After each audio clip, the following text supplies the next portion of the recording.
त्यावेळी जुन्या लोकांनी तिथे आमच्या पूर्वजांनी सांगितलं त्याच्यावरून सांगतो की विठ्ठलाची मूर्ती आणून बसवली की बुवा देव आपल्याला वाचवेल, देवाची बाग आहे म्हणजे देव आपल्याला हे कर. जेव्हा त्यांनी विठ्ठल आणून बसवला त्या वर्षी म्हणे तिथे पाणी लागलं विठ्ठलाच्या पायाला. तिथून आजपर्यंत तिथे पाणी लागलं नाही असं खूप सांगायचं. नमस्कार मित्रांनो, मालवण ब्लॉगचा आज आपला दुसरा दिवस आहे. आता आम्ही निघत आहोत तारकर्ली बॅकवॉटर बोट राईडचा आनंद घेण्यासाठी, जिथे आम्हाला 5 ते 6 स्पॉट दाखवले जातील. तारकर्ली बीच हा एक लांब आणि विस्तरित समुद्रकिनारा आहे जो स्वच्छ पाणी, प्रसन्न वातावरणासाठी लोकप्रिय आहे. चला तर मग आपण या बोट राईडचा आनंद घेऊ.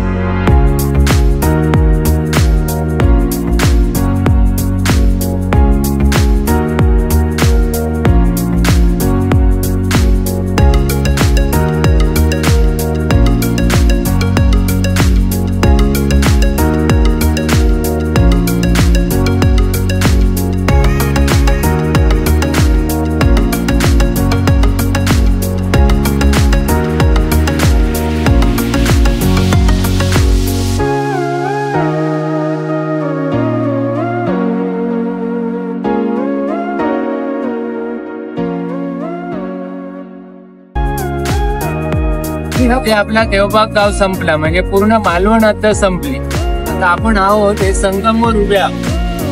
तर तुमच्या लक्षात येईल की तारकर्ली आणि देवबाग यांच्या फ्रंट साइडला नदी आणि बॅक साइडला समुद्र हे तुम्हाला इथून दिसेल. हे शेवटचं निमुळतं टोक आहे देवबाग मालवण बॉर्डर. समोर जो डोंगर दिसतोय तो तालुका वेंगुर्ला भोगवे बीच. डोंगराचा आकार बघा समुद्राच्या दिशेने मगरीच्या तोंडाच्या आकारासारखा होत गेलेला आहे.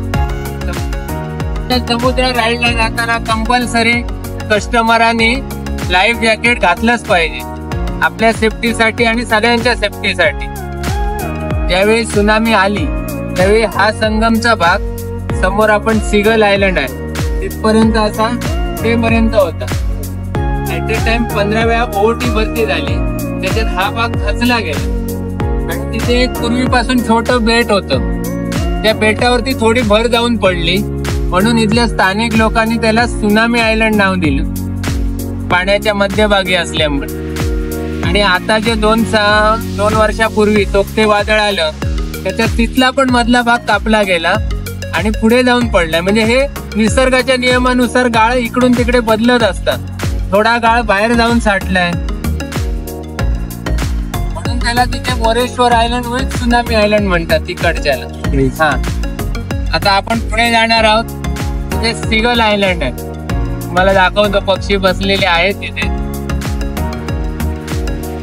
हा थोडा एरिया रिस्की असतो कधीही लाट मोडू शकते.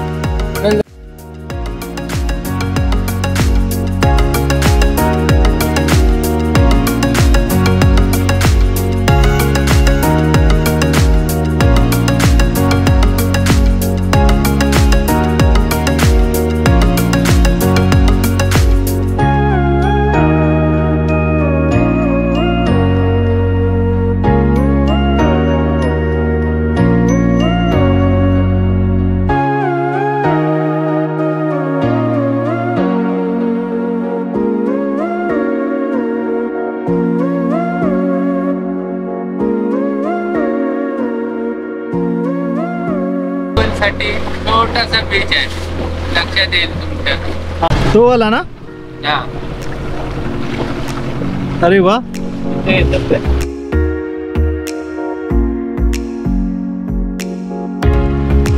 इथून पुढे निवती बंदर आली.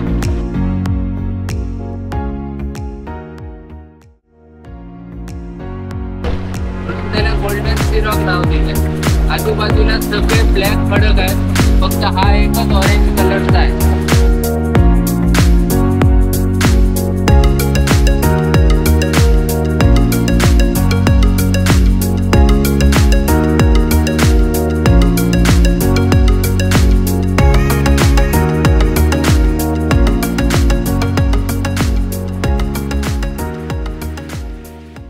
कडून तुफान आलं तर रत्नागिरी, मुंबई नाहीतर डायरेक्ट गुजरातला आपटतं. याचं मूळ कारण ते आहे, समुद्र रचना जशी बाहेर बाहेर घेत गेलेली. मालवण मध्ये बीच वरती तुम्हाला सगळ्या राईड भेटतील, फक्त ही कयाक राईड इथे सुनामी बेटावरती जास्त भेटेल. अच्छा. हा, हँड राफ्टिंग म्हटलं ते. स्वतः आपण स्वतः जज, म्हणजे त्या बोटीचे 15-20 मिनिटासाठी मालक आपण. हो बरोबर आहे. बाकीच्या राईड वरती तुम्हाला गाईड असतो, करेक्ट. त्याच्यावरती तुम्ही स्वतः. हे जास्त खोल नाही त्यामुळे रिस्की पण नाही ना. हा, रिस्की पण नाही, फक्त रिस्की आम्हाला यांना सांभाळून घ्यावं लागतं.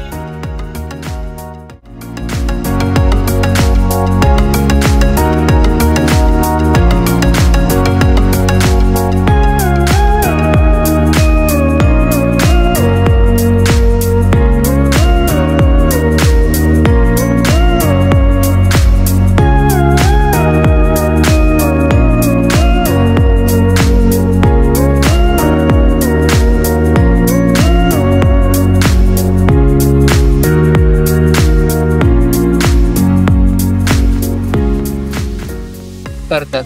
आता हे तरी पण लाईफ जॅकेटचं वगैरे गव्हर्नमेंटने स्ट्रिक्टता दाखवली केसेस झाल्यामुळे आहे का? योग्य मार्गदर्शन, तेच मी बोलतोय ना. मुळात आधी इथे काय आहे माहितीये, बऱ्याच जणांनी ट्रेनिंग घेतली ती गोव्यामध्ये NIWS आहे, मान्यता प्राप्त भारतातली. त्यांच्या थ्रू जरी त्यांनी लायसन घेतली तर तिथे शिकायला मिळतं बरंच काही. आपण काय केलं पाहिजे, काय नाही केलं पाहिजे, गेस्टची किती काळजी घेतली पाहिजे, इंजन कसं चालवलं पाहिजे, एवं बोट मध्ये काय सुरक्षता पाहिजे, कॅपॅसिटीची बोट पाहिजे, हे पण सगळं शिकवलं जातं. हे करूनच लायसन इश्यू केलं जातं. आता सेफ्टी महत्वाची. एक जरी केस झाली तरी पण सगळ्यांना त्याचा नाहक त्रास होणार. त्याच्यात प्रत्येकाने आपल्या बोटचा डिस्टन्स ठेवून प्रत्येकाने वावरलं पाहिजे. हे प्रत्येक जेव्हा कधी बदलते, मानसिकता माणसाची बदलली की जग बदलतं, किंवा दृष्टिकोन बदलतो, व्यवसाय वाढतो. बरोबर आहे. आता मानसिकता अजून बदलली नाही. लोक काय आता डस्टबिन न वापरा यूज करत नाही. पाट्या आता तुम्ही बघितलं असेल, पाण्यामध्ये बॉटल टाकले जातात किंवा काय जातं. हे टुरिस्टने पण समजलं पाहिजे, बोट मालकाने पण ते व्यवस्थित विल्हेवाट लावली पाहिजे. आता तुम्ही काय स्टँडर्ड कस्टमर ठेवतात, दादा कुठे टाकू बॉटल, तर ते आम्ही सांगतो दादा बोट मध्ये ठेवा.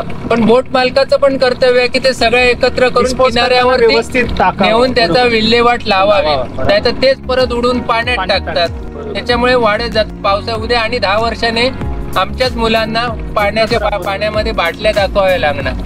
हे इथूनच जर सुधरेल तर तसं, म्हणजे मानसिकता, मी बोलतो मानसिकता बदलली की सगळं जग बदलत जातं. त्यावेळी जुन्या लोकांनी तिथे आमच्या पूर्वजांनी सांगितलं, त्याच्यावरून सांगतात की विठ्ठलाची मूर्ती आणून बसवली की बुवा देव आपल्याला वाचवेल, देवाची बाग आहे म्हणजे देव आपल्याला हे करणार. जेव्हा त्यांनी विठ्ठल आणून बसवला त्या वर्षी म्हणे तिथे पाणी लागलं विठ्ठलाच्या पायाला. तिथून आजपर्यंत तिथे पाणी लागलं नाही असं खूप सांगायचं. आणि ते एक श्रद्धास्थान आहे. बघा तुम्ही आज जरी तुम्ही तिथे गेलात बाय रोड तर मंदिर आहे, आणि मंदिराच्या तिथे उभे राहिलात की पाठी समुद्र दिसतोय, पुढे नदी दिसते. हेच सिच्युएशन तुम्ही पावसात येऊन बघितलं तर तुम्ही तिथे उभे पण राहायला बघणार नाही, एवढे लाटांचा प्रवाह असतो. पण देवाच्या ह्याच्यानुसार, निसर्गानुसार आपले तिथे बरेच ते आपल्याला देव शाबूत आहे असं जाणवतं, प्रचिती येते आपल्याला. म्हणजे श्रद्धास्थान त्याच्यासाठी आहे. ते आतमध्ये एकरमध्ये जागा आहे, फक्त तिथेच कमी आहे. ते पुन्हा पाठी जायचं, म्हणजे जे उदाहरण यायचं, कधी कधी पाणी भरायचं, पण वाटायचं होतं आता देवबाग गाव जाणार. पण तेव्हा असं काय व्हायचं की वारा चेंज व्हायचा किंवा उदाहरण कमी व्हायचं, आणि ते सगळं शाबूत आहे. आता तिथल्या लोकांना पण सवय झालेली आहे, त्यांनी आत्मसात केलं. गव्हर्नमेंट त्या टायमाला येऊन उठा, चला तुम्ही बाहेरच्या दुसऱ्या गावात जा. आता काय, आम्ही इथेच जन्मलो, इथेच राहणार, देवच आम्हाला बघणार. आणि अजून म्हणून ती देवाची बाग सुंदर म्हणून देवबाग नाव पडते. Thank you very much. तुम्ही सांगितलं, धन्यवाद. तुमचे आभार आहेत. एवढं तुम्ही आम्हाला फिरवला व्यवस्थित आणि एवढं दाखवला. येवा कोकण आपलंच असतं. अरे हेच आपलंच असा परत यावा, तसं पुन्हा कोकणात यावा आणि कोकणाची वृद्धी वाढवा, पर्यटन वाढवा, हीच एक तरुण पिढीकडनं आपल्याला सदिच्छा आहे. धन्यवाद.